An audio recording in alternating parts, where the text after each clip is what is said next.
Bata pa lang po kasi ako, lagi na akong sinasabihan na, Sarah, magbalat ka na nga ng patatas. So, pinatoong buhay ko na po.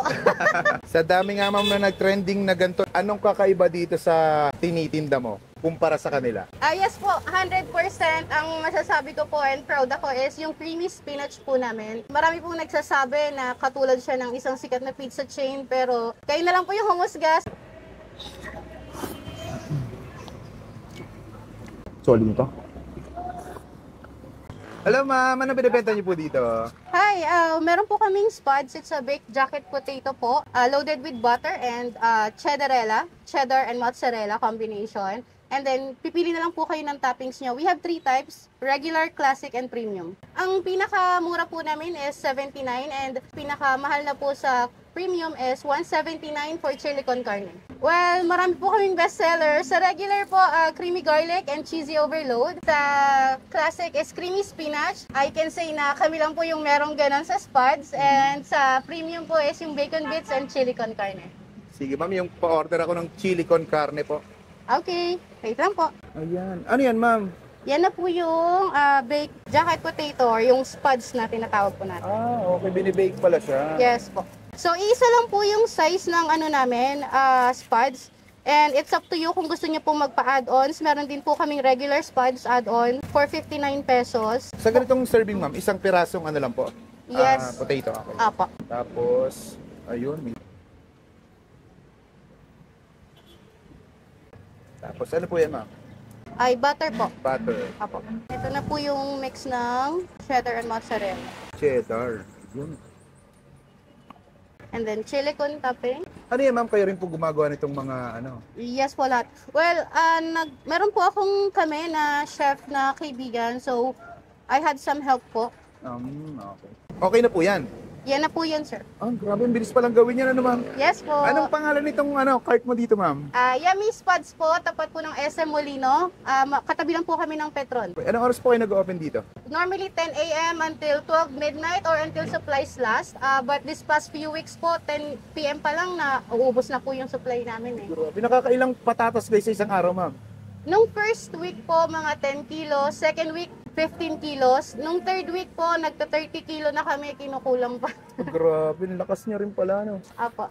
Paano nagsimula tong Yummy Spuds, ma'am? Well, nag-start po siya sa idea ko and my partner po. Matagal na po namin gustong mag-business and with the help of a family member, nabuo po yung Yummy Spuds. At saka, bata pa lang po kasi ako, lagi na akong sinasabihan na, Sarah, magbalat ka na nga ng patatas. So, joke lang. Pinatoong buhay ko na po. Saan nyo nakuha yung idea, ma'am, na ganito na magtinda kayo ng spud potato? Nakuha ko po siya inspired from, nakikita po natin online, Spud Bros or Spudmans, and marami na rin po akong nakikita dito sa mga nag-trending na rin. So, I tried to make our own, pero yung kinopya ko po talaga yung style nung nasa ibang bansa na marami kaming menu. We have 9 different flavors. So, ayun po. Sa dami nga ma'am na nag-trending na ganito, anong kakaiba dito sa tinitinda mo kumpara sa kanila? Yes po, 100% ang masasabi ko po and proud ako is yung creamy spinach po namin. Marami pong nagsasabi na katulad siya ng isang sikat na pizza chain, pero kayo na lang po yung humusga. So, come visit us here in front of SM Molina po. Okay, sige ma'am, tikma ko muna. Thank you po. Okay. At ayan mga kaabangers, nandito tayo ngayon sa Yummy Spuds. Ayan, may nadaanan tayo dito sa tapat ng SM Molino. Meron tayo ditong chili con carne. Yun, grabe, tingnan mo naman. Grabe, solid oh. Itong mga kinuha ko dito, isa lang to sa mga bestseller nila. Marami kayong pwede pagpilian dito. For as low as 79 pesos, makakatikim ka na ng ganito. Ito naman yung kanilang bacon bits. Yan oh. Uy, grabe oh. Creamy garlic. Yan. Grabe. Cheesy overload. Ayan oh. Overload talaga sa cheese. Ito talaga yung pinunta ko dito. Creamy spinach. Ayan oh. Tama, tsura pa lang oh. Wow. Tikman muna natin yung bacon bits. Ang sarap.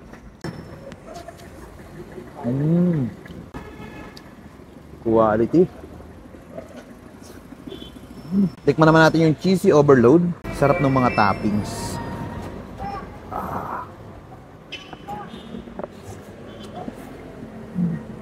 Lasang-lasa mo yung cheesy flavor talaga. Next natin, yung kanilang creamy garlic.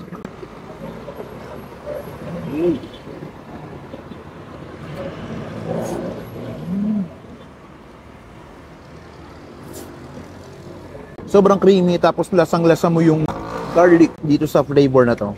Tikman natin yung chili con carne. Ito yung isa sa mga spicy nila na flavor. Ooh.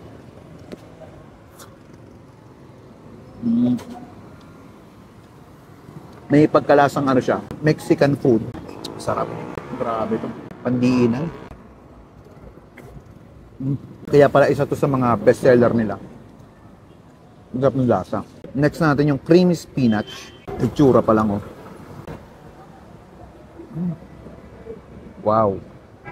Grabe. Mahaba.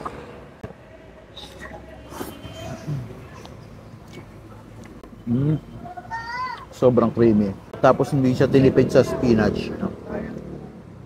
Grabe. Solid nito. Highly recommended yung kanilang creamy spinach, tsaka yung chili con carne, at tsaka yung cheese overload. Solid. Pero yung ibang flavor na natikman ko, masarap din naman. Pero yung tatlong yun ang pinaka nagustuhan ko. Ayan. Kumapadang kayo dito sa may tapat lang siya ng SM Molino, tabi ng Petron. Bisitahin nyo na ang Yummy Pads. Napaka-solid dito mga lods. Panalods.